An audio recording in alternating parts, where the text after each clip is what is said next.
Taurus, this is for you.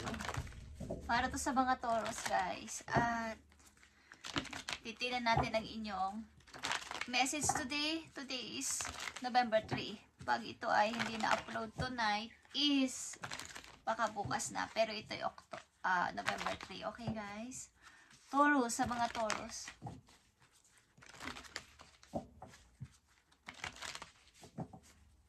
Ito ang inyong mahalagang message today. Taurus, andito ang empathy. At ito ay reflect and redirect your energy. Huwag kang pasakop sa ibang tao. Redirect your energy simula sa araw na to, guys. At maging leader. Something. Maging leader sa iyong sarili. Huwag makinig sa mga tao sa paligid, sa mga sunod na mga tao sa paligid. Maging kayo ang leader ng iyong sarili. Sapagkat ikaw ay alam mo ang kakayanan mo sa sarili mo at hindi mo pa masyadong natutuklasan yon. Okay. Ilan sa inyo ay walang tiwala sa sarili nilang kakayanan? Kay Taurus.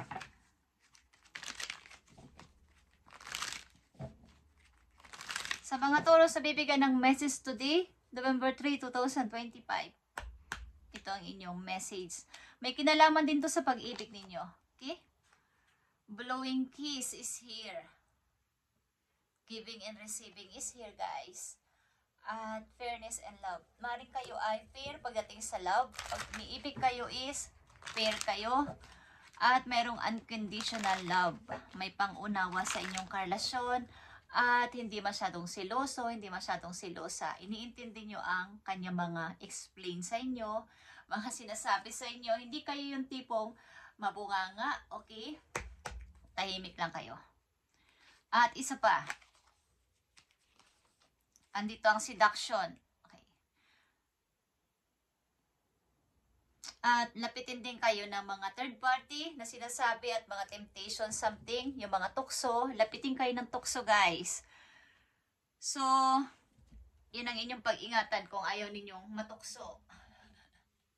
Kung kayo nasa relasyon na at kayo ay lapitin ng tukso, ay kayo ay umiwas-iwas. Taurus, kung gusto niyo lang umiwas para hindi kayo magkaroon ng trouble sa inyong relasyon na pinasukan. Okay.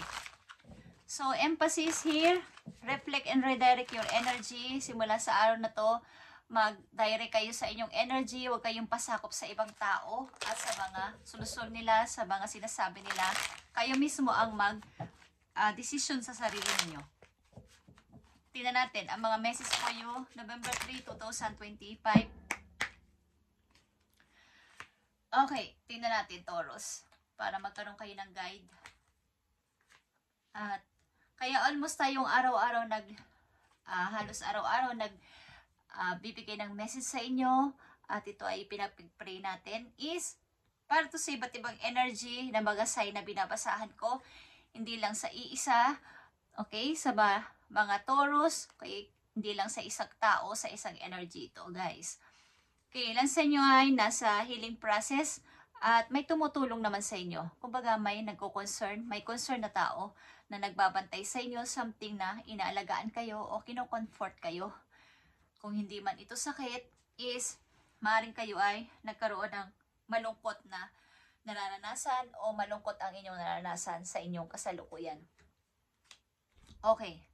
Unang message sa inyo, Taurus, is the moon. Okay. Something na kayo ay talaga ay nananahimik muna.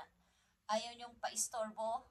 Gusto nyo muna ng katahimikan at gusto nyo mapag-isip-isip. Marami kayong gusto kong liwanagin sa inyong sarili mismo. Ito ay nakaugnay dito sa empathy, sa reflect and redirect sa inyong energy.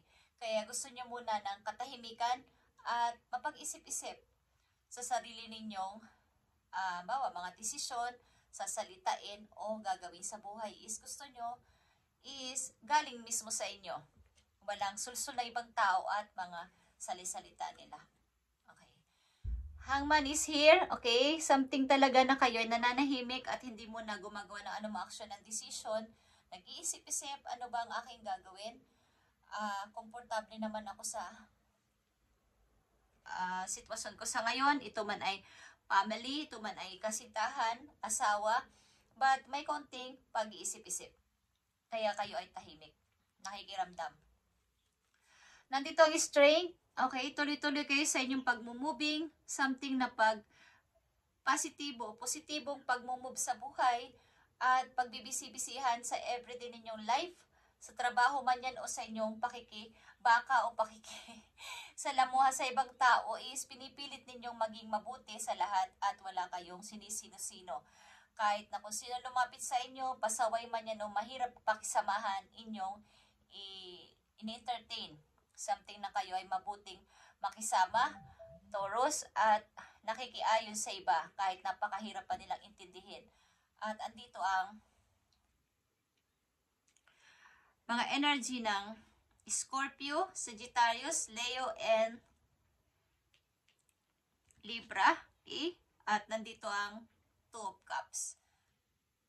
Meron kayong gustong kausapin, meron din kayong gustong liwanagin, meron din kayong gustong magkaroon na ng katahimikan dito, magkaroon na tayo ng pagiging isang parang magkaibigan or magkita.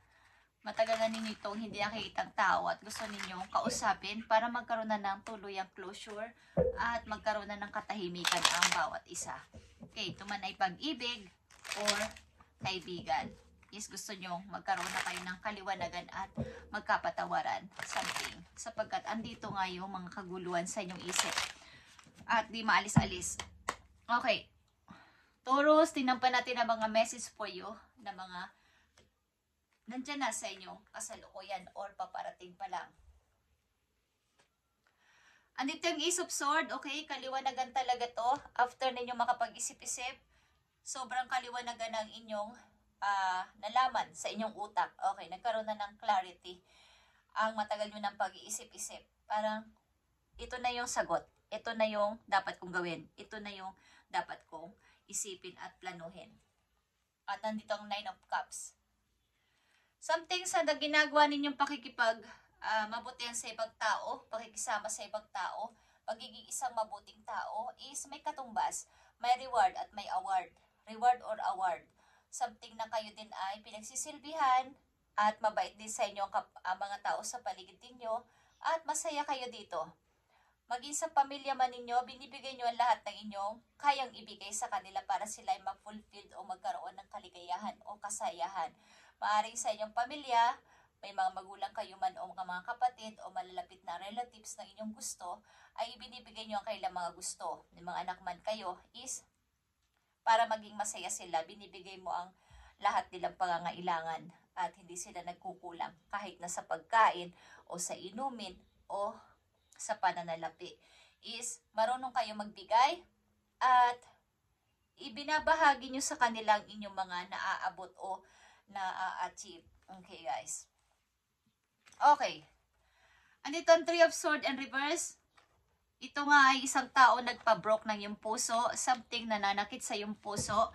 At gusto mo na itong patawarin o gusto mo na magkaroon kayo ng closure someday or gusto mo lang gawin talaga sa lalong madaling panahon para magkaroon na ng kaliwanagan ang lahat at maging okay na. Okay, Taurus. Message pa for you. Hey guys, napaka mabuti mong tao at matulungin ka sa kapwa. Anytime. Okay, yeah. Guys, the Empress is here. Mabuti ang kalooban mo sa lahat, kaya naman pinagpapala ka. At nandito ang the Empress. Bibigyan ka ng kasaganaan at pag-grow na rin sa iyong sarili. Maaaring ikaw ay talagay na tinatamasa mo yung mga hindi mo alam na mangyayari sa'yo. Na ito yung iyong naging award o reward galing kay God na pinagpala ka na o pinagpapala ka sa ngayon. Meron kang mabuting trabaho, magandang sahod at maayos sa kapaligiran. At higit sa lahat ang iyong sarili ay nag-grow na at naging okay sa lahat. Parang ina-idol na rin or tinitingnan or gustong maabot or gustong gayahin or gustong maging ikaw din. Okay. Andito yung Page of Sword and Reverse. Okay. Something na tama na yung kanya-kanyang parang nasan si ganito, nasan si ganyan. o kaya ay yung paghahunting sa bawat isa. Gusto nyo nang matapos ito ng madalian para magkaroon na talaga ng kaliwanagan kung may galit ang isang tao sa inyo. Gusto nyo nang kausapin at magkaroon ng closure para tapos na at magpatuloy na sa hinaharap. Okay, Taurus. Message pa for you? Yeah? Punong-puno ito ng panghinayang, something sa inyong nakaraan, maybe ito. But tumitingin kayo sa nakatayo pang two of cups sa inyong side o sa inyong likuran na mayroon pang naghihintay sa akin. Mayroon pang dapat akong gawin. Mayroon pang dapat akong ayusin bukod dito sa mga nangyari sa akin. Gusto ko nang matanggal ito, yung guilt, yung panghihinayang at pagsisisi. Tama na to. Okay. Something na kayo ay sa inyong trabaho, leader kayo, something na mataas ang inyong posisyon sa trabaho. At nakikita pa na inyong boss ang inyong mga potential na maaari ninyong gawin. Okay? Ilan sa inyo tinaasan din ang sahod o posisyon sa trabaho. Okay, hindi ba ito nangyayari? Mangyayari ito sa inyo, guys. Okay. Taurus, paparating pa sa iyo mga balita. Good or bad man ito is dapat ninyo itong malaman para magkaroon kayo ng guide sa mga Taurus. November 3, 2025. Okay. Tuloy-tuloy lang sa paghihiling, Taurus, at huwag ka magsawa sa pagpipray and pagmimeditate para tuloy-tuloy ang iyong paghihiling sa sarili mo. Okay, andito ang Four of Wands. Celebration is here at pag-overthink, tigilan ng pag-overthink at umiwas sa mga drama sa paligid. At kayo ay mayroong hinihiling kay God, mayroong kayong wish na someday matupad itong wish ko. Lord, bigyan mo ko ng pag-asa matupad ito sa hinahaba-haba ng aking pagpipray. Maaring nakarating na sa langit ang inyong prayer. Sapagkat, ayun, nakikita nyo yung PC na inyong hawak-hawak ay umabot na doon at kumikislap doon. Okay, nakaabot na sa langit ang inyong prayer at ito ay matutupad na sa lalong madaling panahon para sa inyo. Okay, guys. Sa mga Taurus na nandito sa reading, tingnan natin at silipin natin ang inyong pag-ibig sa kasalukuyan, guys. Kasalukuyan ito. Tingnan natin. Isang napakahalagang message sa mga Taurus sa kailang pag-ibig sa kasalukuyan. Bigyan mo sila ng message kung ano ang nangyayari sa pag-ibig nila sa kasalukuyan. Thank you, Spirit. Okay. Kayo ay engaged na, guys. Your love life is soon ascending to the higher level of commitment. Mukhang kayo ay mai-engage na sa inyong kasintahan, Taurus. Magkakaroon na ng higher level commitment ito, guys. Okay. Mukhang kayo ay may plano na ng iyong kasintahan na magkaroon na ng parang papunta na sa pagpapakasal. At iniisip nyo to. Kaya yung mga dati nyong naging karelasyon maybe na nagkasabakay ng loob or nakalayuan ninyo ng loob or nakaaway ninyo or nakasamaan talaga ng loob is gusto nyo na magkaroon ng closure. At ayusin na para sa bago ninyong karelasyon na ito sa hinaharap na din ay maging okay ang inyong magiging bagong pamilya. So, madami ditong pag-iisip-isip sa inyo. Maraming bago gawin ang plano. Napakahabang pag-iisip-isip. So, may mga tao din na nanunulsol sa inyo, may hindi naman totally sulsol, parang nag-a-advise na ganito gawin mo, ganyan na gawin mo, Taurus. So, huwag kayo makinig. Reflect and redirect your energy sa mismong, ikaw mismo ang dapat na manguna dito at hindi ang ibang tao, kamag-anak man yan o sino man sa buhay mo is wag. Kailangan ang iyong sundin ay ang iyong sarili para wala kang pagsisihan bandang huli, wala ka ding sisihin at wala ka ding ikasama ng loob sapagkat sarili mong desisyon yun. Okay. So maraming dumudukdok sa isip mo sa ngayon kung ano ang dapat mong gawin. So, maaari rin ang ilan sa inyo ay may gumugulo sa inyong isipan. Hindi ko alam kung kayo ay nagkakagusto sa iba pa. Kung kayo nasa relasyon sa ngayon, maaaring naguguluhan kayo sapagkat may gumugulo sa inyong puso. I feel. Okay? Taurus, tingnan natin ang message for you. Nandito ang endurance, guys. At whatever you seek, your intensity and faith will be paying off. Know that no matter the temporary outer conditions, you will manifest your desire and divine timing in the form that is the best for you. Tamang timing darating ang para sa'yo kung ikaw ay may hinihiling at ni-wish. Katulad ng sinabi ko kanina, sa tamang timing ito darating at ibibigay sa'yo to nang sigurado ni God, narinig na niya yung prayers. But, sa tamang timing at tamang panahon, ibibigay ito sa'yo. Something na magkaroon ka pa ng more faith at magkakaroon ito ng paying off. Okay? Ano man ang mangyari, ito ay temporary outer condition lang para sa'yo.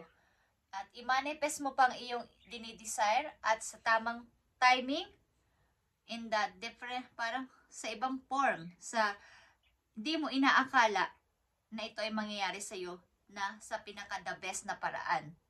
Ibibigay sa'yo ito ni God sa tamang timing at pinaka-the best na magugulat ka. Okay, Taurus, thank you and God bless.